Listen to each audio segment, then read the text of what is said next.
जङ्गलमा एउटा गाई र एउटा घोडा बस्थे। जङ्गलभरि लहलाउँदो घाँस थियो। ती दुवै त्यही घाँसहरू चरेर बसिरहेका हुन्थे। एक दिन घोडाले सोच्यो, यो गाई नभए त सिङ्गै वनमा मेरो रजाई हुने थियो। यो सबै मिठो घाँस म एक्लै खान पाउँथे। घोडाले गाईलाई त्यस जङ्गलबाट खेद्ने उपाय खोज्न थाल्यो।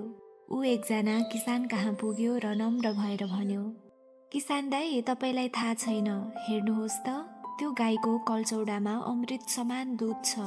त्यसलाई समात्नुहोस् र थुनबाट दुध दुहेर खानुहोस्। घोडा, तिमीले त राम्रो कुरा गर्यौ, तर हेर, त्यो गाई अति धेरै चङ्ख छ। समात्न खोज्यो कि बुर्कुसी मारेर दगुर्छ, कसरी समात्ने?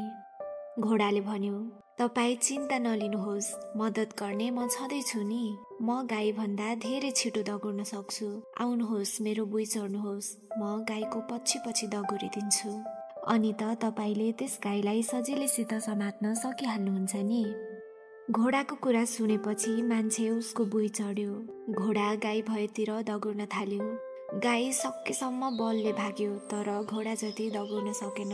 अन्त्यमा गाईलाई किसानले समात्यो। उसले गाईलाई घरमा लगेर बाँध्यो। घोडा खुसी भयो। सबै जङ्गल अब त मेरै भयो। अब म मिठो मिठो घाँस खानेछु। तर कुरो घोडाले सोचे जस्तो भएन। घोडाको बुई चढ्दा मान्छेलाई निकै मजा भएको थियो। उसले घोडालाई पनि गाम्लाले बाँध्यो। गाईलाई बन्धनमा पार्न खोज्दा घोडाले आफूलाई पनि बन्धनमा पार्यो।